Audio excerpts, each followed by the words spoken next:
All right. We're in Second John after finishing up First John, and Second John is a really short book. So does somebody have the gumption this morning to power through the 13 verses that is represented by Second John? I can. Thanks. The elder to the chosen lady and her children, whom I love in truth, and not only I, but also all who know the truth, because of the truth which remains in us and will be with us forever. Grace, mercy, and peace will be with us from God the Father and from Jesus Christ, the Son of the Father, in truth and love. I was overjoyed to find some of your children walking in truth, just as we have received a commandment to do from the Father. Now I ask you, lady, not as though I were writing to you a new commandment, but the one which we have had from the beginning, that we love one another. And this is love, that we walk according to his commandments. This is the commandment, just as you have heard from the beginning, that you are to walk in it. For many deceivers have gone out into the world, those who do not acknowledge Jesus Christ as coming in the flesh. This is the deceiver and the antichrist. Watch yourselves, that you do not lose what we have accomplished, but that you may receive a full reward. Anyone who goes too far and does not remain in the teaching of Christ does not have God. The one who remains in the teaching has both the Father and the Son. If anyone comes to you and does not bring this teaching, do not receive him into your house, and do not give him a greeting. For the one who gives him a greeting participates in his evil deeds. Though I have many things to write to you, I do not want to do so with paper and ink, but I hope to come to you and speak face to face so that your joy may be made complete. The children of your chosen sister greet you. Okay. Thank you, Donna. Uh-huh. First thing that jumped out at me reading Second John was it clearly connects to things that John was concerned about in First John. What's his primary theme here in this one chapter that constitutes this letter? Walk according to the truth and don't be deceived. Yeah, he continues this concern about false teachers and deception. And that was a big part of the theme in First John. It's basically the bulk of the content here in terms of the substance here in Second John. Right. So if somebody repeats themselves, what does that normally mean? Emphasizing wanting to make sure you understand. Yeah, I think that's the clearest understanding of why he would repeat himself, is that it's for emphasis. And to some degree, there's even another reference to this even in Third John, in the sense that he talks about that. So this appears to be something that is very much on John's mind. Right. He also explains the shortness of this letter. How? That he doesn't want to say it all with pen and ink, but he wants to see them and speak to them face to face. Yeah. And, I was reading some of the commentary on this and also just thinking it through independently. It was a piece of cake to send mail in first century Roman world, right? I mean, you just went down to the Roman post office, you bought your stamp, you dropped it in, 3 days later it showed up, anywhere in the empire, right? Right. So to go to any extent in terms of sending a letter required normally that someone that you trusted was the bearer of the letter. And so the common scenario was there were sort of two things that would happen. You would send a letter or writing along with somebody who was already making the trip anyway. It was an additional taking advantage of the fact that they were going. Or in some instances, and we definitely believe this was the case, was, for example, some of Paul's epistles that Paul wrote, and then someone's only reason for going was to deliver the letter.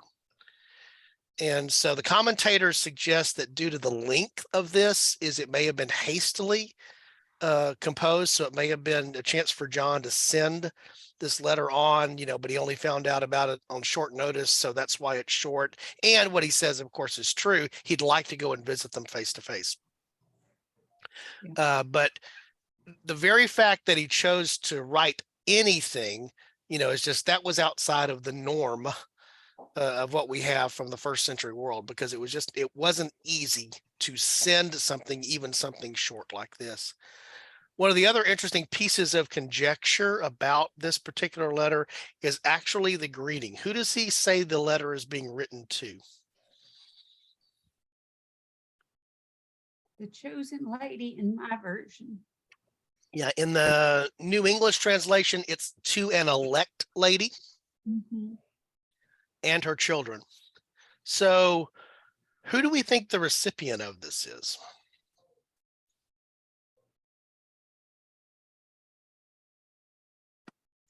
I mean, it could be a church. I don't know. Or is it a specific lady? I was hoping you would know the answer to that question. The congregation of the church. We don't really know. We don't really know. I'm going to read again. You guys heard me say this before. One of the reasons I like the New English translation is the translator's notes. And so lady has footnote number 3, and I'm just going to read it. It's a longer one, but it seeks to address that. This is the translator note from the New English translation. This phrase may refer to an individual or to a church or to the church at large.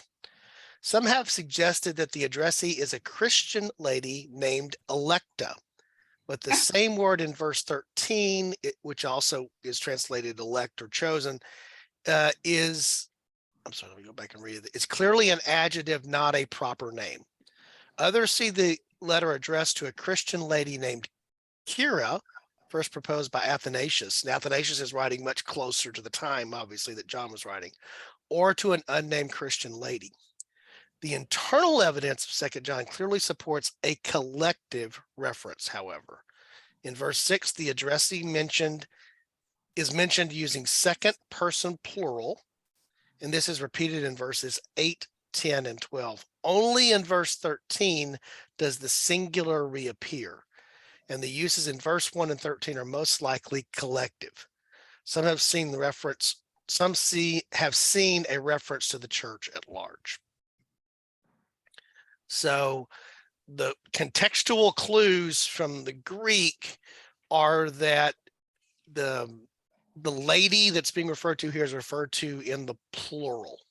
So it's most likely not an individual.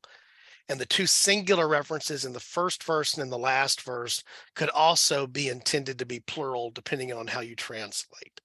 So I hold to the thinking that this was not written to a specific female individual, although it easily could have been, but that when the reference here to the lady is the church. And it's interesting because scholars aren't sure exactly which church this would have been that John is writing to. So it makes it a little bit more interesting. And like many of these letters, even if they were intended for a particular congregation, they made their way to others. So one of the questions that is worth asking is, why not just say to the church? Why does he use this from, by the way, he doesn't even reference himself by name, which is also sort of interesting, right? He just calls himself the elder. Yeah. So, what do we think that is that? What do we think that is about?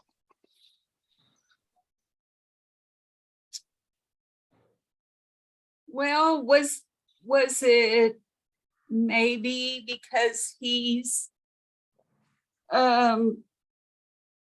wasn't he the last remaining apostle or disciples at the time this is being written? Let me go back and make sure I've got those notes handy, because I remember looking at that, but I don't remember the details of that as to when most people think this particular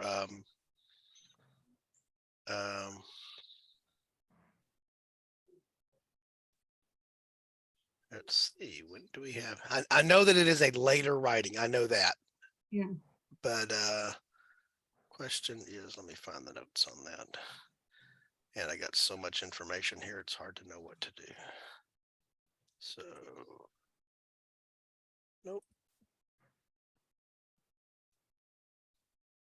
I'll look for that, but so Okay. it could be because he he is sort of the last one standing, right? Almost, Yeah, possibly. almost kind of thing. But what other reasons why he might exist, why he might not refer to himself by name?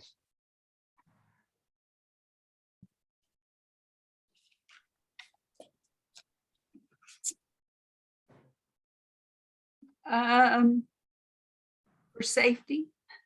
Could be. Mm. And you know, the first thing you might think of there is, well, he's protecting his own identity, which may be the case. But it also could be the case that he's protecting the person who's carrying the letter, you know, the recipients of the letter. You know, we don't fully know the context there, so anything about it that we're doing is a little bit of supposition. But it could be the case that there's a very good reason for him to be a little bit obscuring of his identity or the identity of anyone who he's writing to, or who is writing from.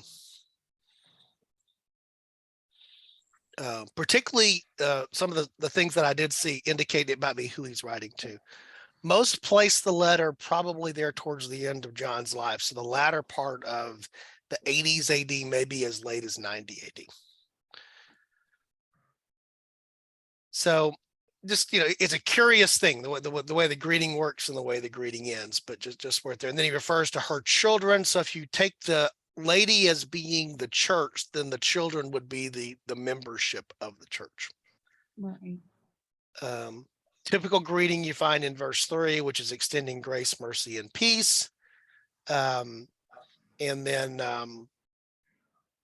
verse 4 is also sort of interesting because what do you say? I rejoice greatly because I have found some of your children living according to the truth, just as the Father commanded us. So what is he saying there when he's found people living according to the truth?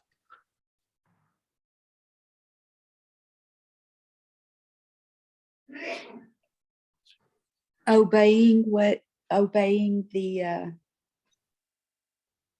the teachings.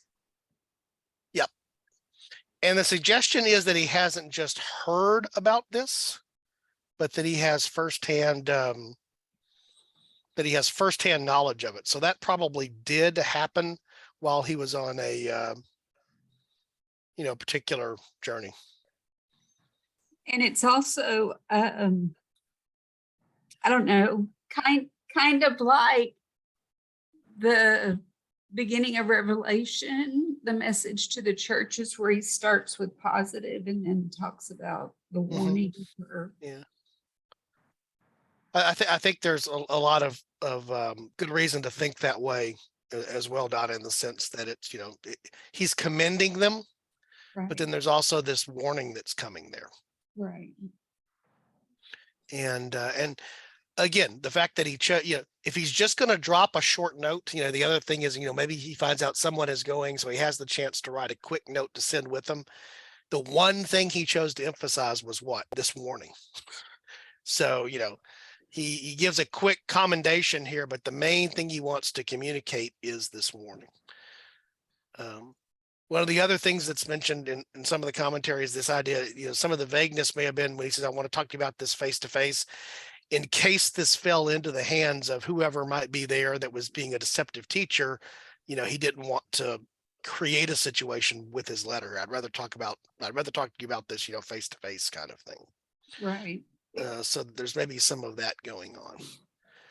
So what is the primary warning? Its warning is about false teachers, but what does he say they need to be particularly on guard for, and how do they do that?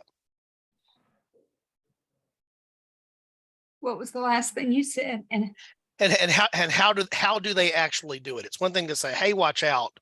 It's another thing to put that into actual, you know, action.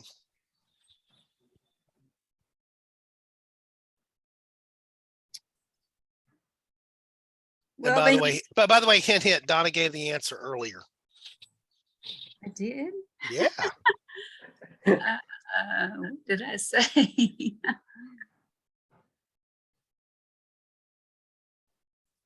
The secret is found in it's in verse 6, but it's also in verse 9, really.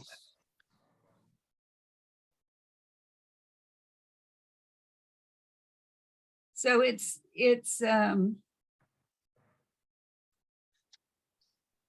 Walk in love. Walk in love, keep the commandments. right, Does that sound familiar at all, having just completed First John? very. Yeah, this is the sequel that, is very much the follow-on to the original in that sense. He reminds them about what love is. Now, this is love, walking according to the commandments. And basically, he's just telling them, you already know what you need to know to avoid this deception and false teaching. The key is doing what? Keep on keeping on what you know is right. Don't get fooled by what is not. Which sounds deceptively what? Simple, right? Yeah. Just don't do that. Right. One of the things I have to go here. There was a pivotal baseball game last night. You may have watched part of it, but one of the things I really love about some of the new technology they have when you watch the games is where they take a pitches and they show like the ball being released at exactly the same point when it's a different type of pitch. Then they will show you 2, 3, or 4 balls and where they go. In other words, he releases the ball at the same point, but here's what the fastball looks like. Here's what the here's what the changeup looks like, and you'll see these balls just go in wildly different directions. Anybody know what I'm talking about? I do. Sliders, et cetera, et cetera. Yeah, and I love those graphics because it just really points out the fact of, wow, the ball's moved, right? But then you suddenly realize, because how many times have we all sat at home, and I haven't played baseball since organized baseball since I was 12. It's easy to sit at home and go, why in the world did he swing at that? That was 2 feet off the plate, kind of thing. Or how do you swing and miss that? That was right over the middle of the plate. And then you see the realization that when that ball is released at the same point, it can go 18, 20 inches in both a horizontal and a vertical direction from another pitch that pitcher throws that released at exactly the same point. You get an impression. My reason for telling this story is when you see that, you suddenly get the impression about how hard it is to hit at the major league level. Yeah. And so it sounds simple, right? Just make the bat make contact with the ball. But if it were that simple, that's what I was telling David last night. I said, it's so easy for us to sit here and say, man, you should have hit that. yeah. Or why didn't you swing? Because, well, most of the cases is because they were fooled. They were looking for something else, and they only have, a very split, minute fraction of a second to make the decision about what to do. It's sort of an incredible thing. How does that tie back to Scripture, where it's very easy to say, just keep the commandments? Yeah. How hard is that? Just keep the commandments. Don't be fooled by the curveball. Just keep the commandments. Yeah. And yet we know from our own lives, it's not that simple. And so, it's easy to look at a lot of the writings, particularly the New Testament epistles, and just go, well, yeah, okay, we get that, know that, move on, heard that. But the reason that it's over and over again, we talked about this sort of at the start, repetition is about emphasis. And then the other part that it's about is, is the reminder, but also how do you actually put that into practice? And so what John is basically saying here is, you already know what you need to know, but you have to exercise what you need to know. Again, I'll use the baseball analogy just because it's handy and it's easy for me to grasp. This is, I think they made this comment last night early in the game when Bregman made a fantastic barehanded pickup throw, second inning, third inning on a slowly hit grounder. And he made that play, got the guy by like 2 or 3 steps at first. He made that play look incredibly easy. It's not. And I think it was Smoltz was the commentator made the comment, and that's because he's done that literally thousands of times, in taking fielding practice and in spring training and all the other things. It becomes a muscle memory thing, where he doesn't have to think about it. His body and his muscles have already done it so many times, it just becomes instinct. Does that make sense? Yeah. And, that's sort of what John is calling us to here about keeping the commandments, is when we're consistent about keeping the commandments, what it will turn into is being a lot more like just instinct. And you don't have to think about it because of the practice you have, or you don't have to think the same way about it because of the practice you have doing it. Does that make any sense? Mhm. Do you think that's a relevant way to describe how we are consistent with the commandments? I think so.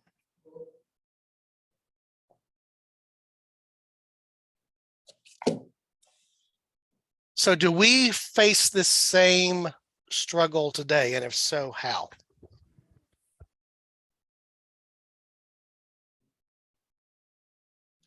I think most of us want to do what's right, love our neighbors, et cetera, et cetera.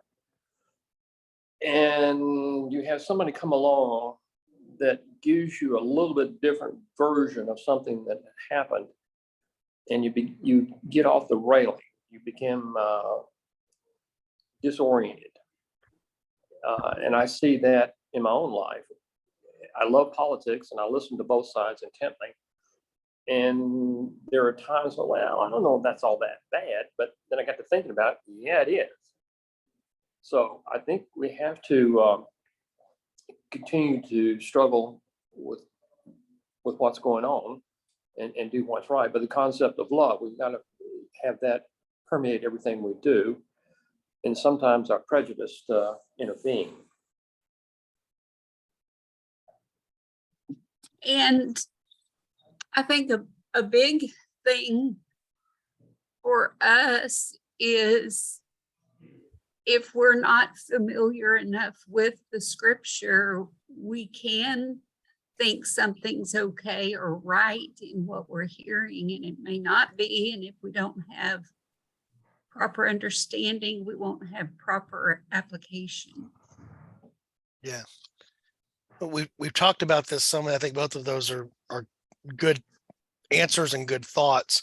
We talked about this so many times. What Satan is so gifted at doing is wrapping falsehood in some truth, Right. or making it sound deceptively close. It is deception. It's deception in the sense of it's not just an outright, contradiction. It's a count. I've heard many good commentators that I respect talk about how good the adversary is at counterfeiting. Yes, that's true. Right. And like Yeah, Donna yeah. was saying, if you're not sure about the scriptures, you can be easily swayed thinking, oh, yeah, this is okay, and it's really not. Right. There's all kinds of ways you can phrase things that make sense or seem to make sense or seem to be good. I love the communist concept of the golden path. Well, the golden path down in the South American countries was that they would execute and kill people by the tens of thousands. That was their concept of the golden path. You get to the Mormons and they say, Jesus, and you think, oh my gosh, these are Christians, but you begin to understand their concept and their definition of Jesus is different than ours. Yep. Can I do this? Can I go back to the very beginning of 2 John and ask you a question? Absolutely. To the lady chosen by God, my immediate thought, and wasn't John told to take care of Mary?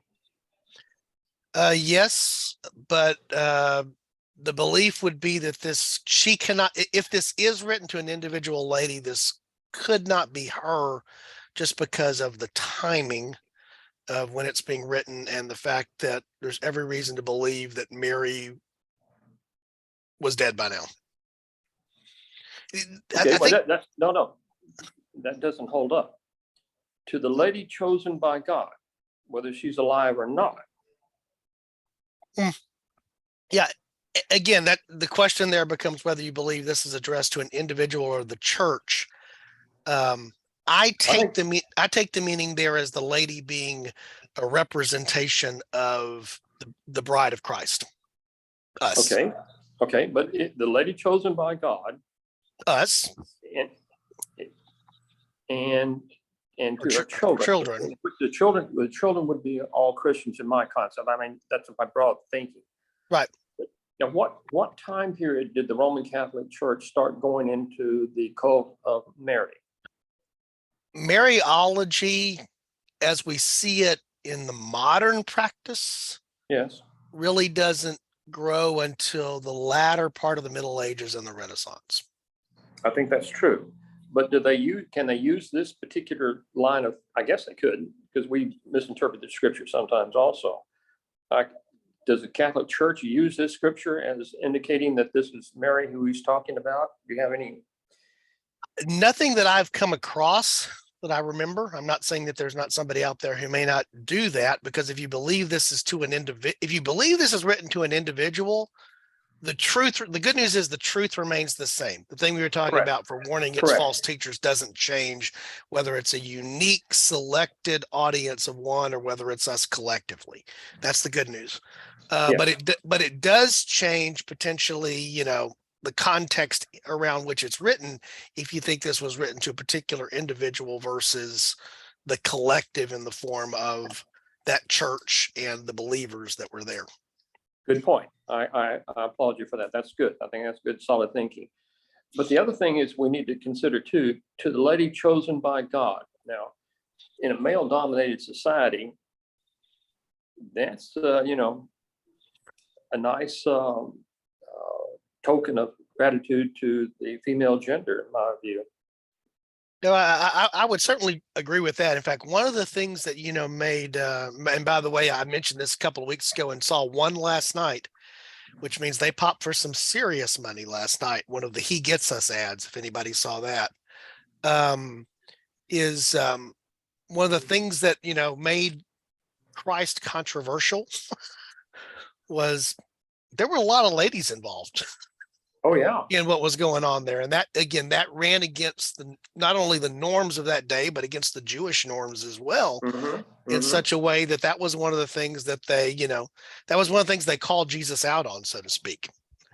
And especially with, some of the origins potentially of, and the histories attached to some of those ladies. I mean, it's an interesting thing just watching the whole Mary Magdalene thing. Right. We don't know whether she had been a prostitute before coming to knowledge of Christ. That's assumed because of the way that two stories are juxtaposed in the Gospels.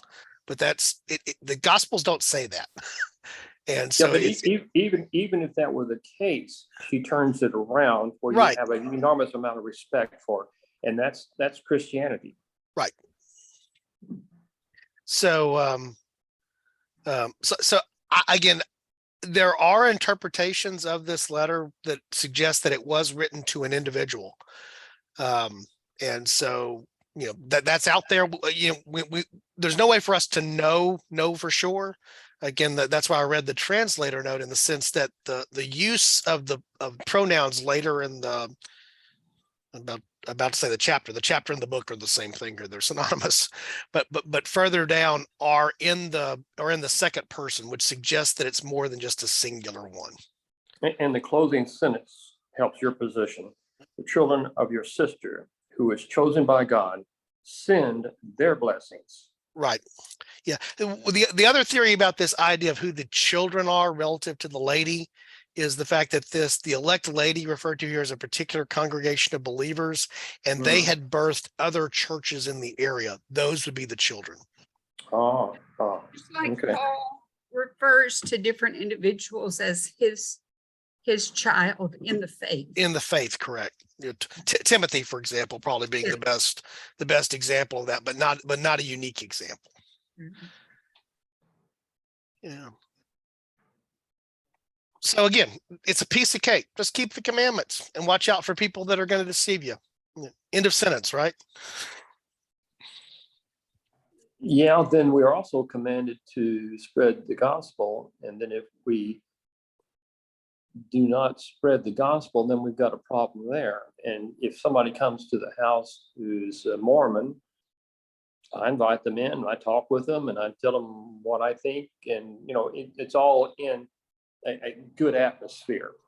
I have to maintain a good atmosphere. I'm not telling them they're all going to hell or anything of that nature. I'm just telling them this is what I perceive to be the truth and back it up.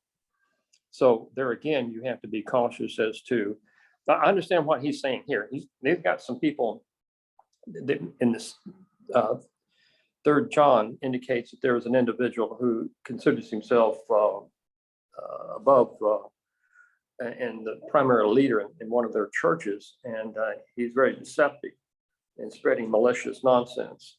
And I understand that those kind of people you have to be weary of. But if you have somebody seeking the truth, then I think we have an obligation to work with them. Yeah. Well, and I agree that there's a connection here, 2nd and 3rd John, where it goes even further, and now he's calling out an individual by name. As cryptic as 2nd John is about who he's writing to or who he's writing about, there's nothing cryptic about 3rd John. He's writing to Gaius, his dear brother. He's talking about Diotrephes. I mean, it's as if you will, person vague as vague as 2nd John is. To that degree, 3rd John is exactly the opposite. It is incredibly specific, even though it's sort of the similar thing that's there. And the thing I wanted to point out is he does give some very practical things in terms of how you avoid this deception. One of is, and again, the reference here in 2nd John, I'm looking for them to find the verse here, is it's intent. If anyone comes to you and does not bring this, teach him, do not receive him into your house and do not give him any greeting. House here sort of has 2 meanings. And the reason I think should be pretty clear, remembering what the 1st century church was about. The house here means your physical house, the place where you live, your house, your home. But where was the church? Where were most of the churches in this period of time? In the houses. In houses. So when he says, do not receive him into your house, there's a double warning and a double meaning with that. Don't receive him into your home, your personal home. Don't receive him into the house, the congregation. And, and do not give him, it doesn't say do not give him a warm greeting, do not give him a favorable greeting. What does it say in the latter part of verse 10 there? Do not give him a greeting. Yeah, any greeting is the translation in the New English. What Donna just gave there from the New American is the same thing. It's the analogy that I use often, that I've heard often used often. You probably heard this is you've heard about the camel's nose, right?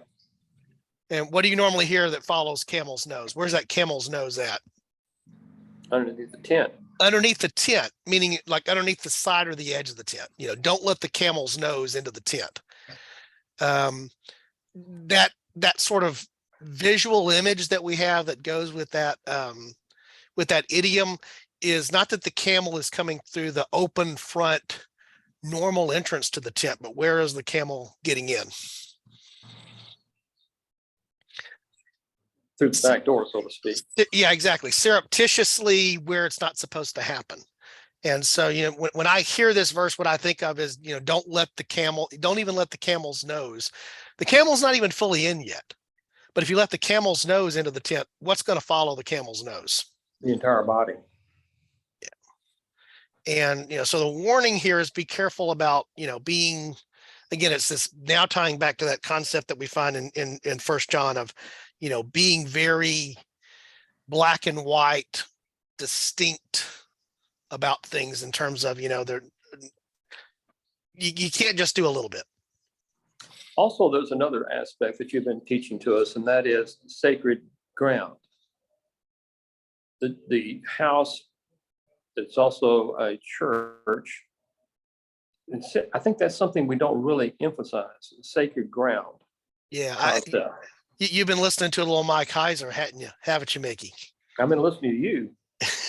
Well, then I've been channeling a little Mike Heiser because he talks about that so much in his as a teacher on the Old Testament about That's true. That's true. how the particularly the things that we find there in the Pentateuch, you know, the prescriptions that are given to the priests that are given to the children of Israel is to recognize sacred space. Correct. And it's not to revere the space per se, but the one for whom that space is set aside. That's what holiness is about, is setting apart, not just for the purpose of setting it apart, but setting it apart for a reason. Again, this will be my third one, so it'll be the last one that I use. But one of the things I was struck with last night, watching the celebration after the ball game last night, there were a lot of people on the actual field last night after that game that normally would not be on that field. Right. I've been in that ballpark a whole bunch of times after a game is over, because for what I did down there for 10 years, even when they were bad, I had to stay there to the bitter end. Everybody else could leave, but I was getting paid to be there. So I had to stay there and watch it. And I can tell you the number of times that after regular season games, when they weren't winning the World Series, the only people that were out on that field after the game were about a dozen guys who had the job of the groundskeepers doing what they did after the game to make sure that the next day when they were ready to prepare for the game, they had done the things the night before you did with the field to get it ready. And last night there were literally hundreds of people on that field. Mickey, could you have just walked down to the stadium last night and walked onto the field? Apparently yesterday or the day before, there was a fan that some other ball club that got onto the field, and they're suing him for trespassing. Correct. In fact, it happened. In fact, the thing they do now, you may have noticed in Game 5, if you were watching in Philadelphia, they made some reference to something that was disrupting the game. Because what happens now is when these fans run onto the field, they don't put them on TV anymore. It's now intentionally the policy. Yeah, it's now intentionally the policy that they don't show it. And the reason they don't show it is the thinking was that was an encouragement before, and I think it's actually proven out. So they intentionally don't show it. So you'll see vague references. Eventually, if it goes on long enough, like what happened early or actually late in the series against the Yankees, where that fan went out and hugged on an Altuve or whatever the case was, that went on for long enough that they actually referenced what it was, but you don't hear that referred to, and that's intentional. The reason I bring that up is that those people that were on the field last night after the end of the game, a lot more than you normally had. I guarantee you that it just wasn't any old random fan who wanted to come down and be on the field. And some of them had paid not only hundreds of dollars, but potentially thousands of dollars last night to be sitting in that ballpark in seats. But unless you had the right credentials hanging around your neck, or you were recognized as being somebody who ought to be allowed on the field, you were not allowed on the field. If you want to, taking your concept there, Mickey, I don't think that field is any more, sacred than other ground, but it has the effect of being set aside for a particular purpose and being given a special designation, the same way we think of holy space or holy ground being. Yeah, I agree with that. Totally agree with that. And so you're not allowed there unless you have the right credentials to be there. By the way, I didn't see anything hanging around Kate Upton's neck, but they knew who Kate Upton was and they know who Verlander is, so she was allowed to be on the field. So it is a lot of who you know. Oh yeah. But the reason I bring that up as an example is John's warning here is don't let things that aren't supposed to be inside the house in the house. And back to your point, Mickey, about, suing a fan for trespassing and arresting them and all of that other stuff, there's a reason for that. Yeah. They violate. They're the deceiver here. They're the camel's nose in the tent, so to speak. They're not supposed to be there, and that comes with that has to be actively worked against to make sure that it doesn't become the norm. And there's a myriad of reasons for it. Right. Public safety, keeping the grounds clean and that what have you, and it costs a lot of money if it gets torn up, the list goes on and on. The list goes on and on. And yeah, I even read something yesterday. I think it was the Southeast Conference that's, going to crack down more on these students charging the field after games or charging the courts after games. That ain't gonna happen. Yeah, it's going to be hard to keep them away. But one of the guys that's in one of the groups that I participated on Facebook sort of pushed back on that. Don't take that away. Oh, no, that's part of football. It is, but the reason, there's a reason why the universities are concerned about somebody getting hurt. Yeah. And Look at rightfully South Korea so. last week. Yeah, exactly. Rightfully so. And so that's part of what the reasoning is, and that's part of what part of what it's all about, I guess, is the easiest way to say it. But every now and then you have a situation in one of the South American countries where the people get on the field and all of a sudden there's a panic, there's a gunshot or there's smoke or something, and you get a lot of people killed that way in just the fact that they're running and trampling other people, et cetera, et cetera. So that it becomes a severe problem. Yeah. And we've now gone pretty far from Second John. Second John didn't envision what we're talking about here, except that he is talking about being careful about what you let in the house. Yeah, exactly. And understanding what that's about. And then it's interesting because he extends on in verse 11, something that's pretty strong there. He says, don't greet them. Don't let them in the house. Then what does he say in verse 11? Because the person who gives him a greeting does what? Shares in his evil deeds. Yeah, and that one's hard to accept. Nowadays we try to be nice and polite to everybody. That one, I don't. I'm a little concerned on that one. I think the point that he's making there, and this is, I think, where we can bring it into an application is if you're vigilant, if you're on guard, the big thing after 9/11 was, see something, say something. Remember when that, Right. those were the Right. things that were there, was this idea that, to avoid bad things from happening, we all need to be vigilant. And vigilant means that, being on your guard.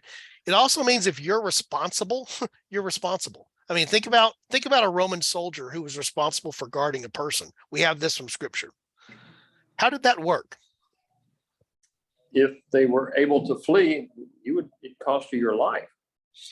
At a minimum, you would have to take their place in jail. And in many cases, it would cost you your life. Remember, that's why in the case of what happened in Philippi, the Philippian jailer, when there's the earthquake and he rushes in, he's expecting, Paul and that was Silas, right? Paul and Silas to be gone. Right. And why is he so relieved that they're there? Because he was about ready to commit suicide. Yeah, if they say, hold on, we're all good, we're here.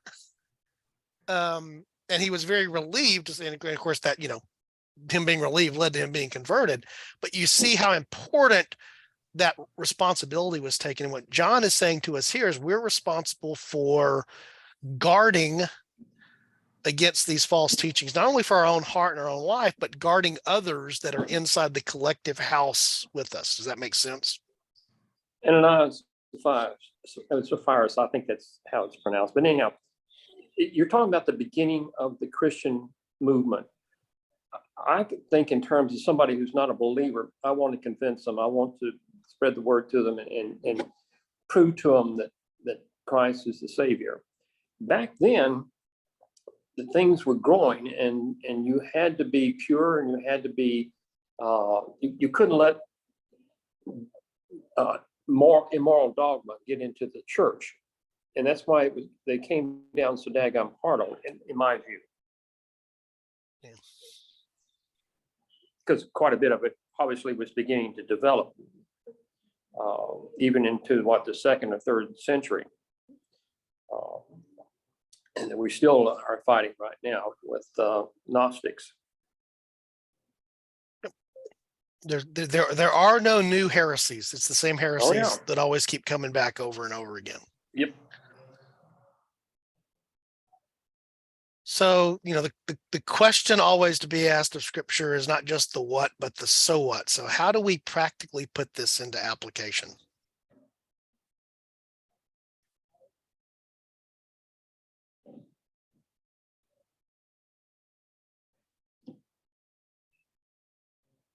Well, my contention is that you would not allow the minister to go ahead with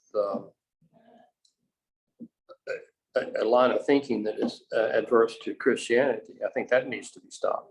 But we also welcome people who are not Christians into the church simply because we want to convert them, because we feel like we have the answers that they're seeking. So there again, I think it's a time period when you had to have strong belief and strong faith because it required it, because you were persecuted back then. I mean, this wasn't the same as it is today, where I can announce that I'm a Christian, everybody goes, ho hum. Back then, I think we had a little bit different atmosphere. At least that's the way I see it. But at the same time, if we don't do what's necessary to keep the church pure, then it will become, the analogies of one bad apple, or those types of things. So we have to be wise, and I mean, that's part of the Christian life, is knowing each other and iron sharpening iron, and when there's a need, confronting, because none of us is going to know 100% who is and who is not a Christian at times. And so there's going to be times that, there may be the need for church discipline. If there's something that's obvious that needs to be addressed, that is followed through completely when it's needed. Far too often churches don't practice that these days, and it's unfortunate. I think that's true. Well, and I also think that's why it's not accidental here that while he's delivering a warning to false teachings about false teaching and false teachers, what also is John hitting on? How you do that in love. Right.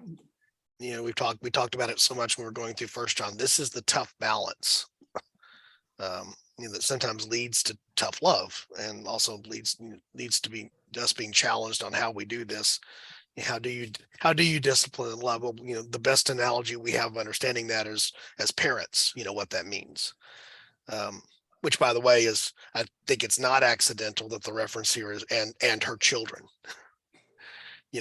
Those that and again, Paul's reference to those that he thought of as being sons in the faith. There's that relationship of the parental type of relationship, which carries with it responsibilities, and sometimes that includes discipline.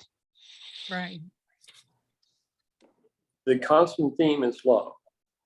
The constant theme is love, also then marked by a be on guard. Yes, but not to the point of the insurrection. The Catholic Church in Spain burning people, and in England, in France, name a country in the Middle Ages, because they were not of the faith, or felt like that they were doing things that the Catholic Church felt like was evil. Yep. Yeah, it was them taking on the role of God alone. Only God Exactly. can judge and do what's necessary in the finality. Good point. They became God. Right. And the easy falsehoods are easy to detect. It's the subtle falsehoods that are harder to, Oh yes. Oh yes. that are harder to do. All right. Any other closing thoughts?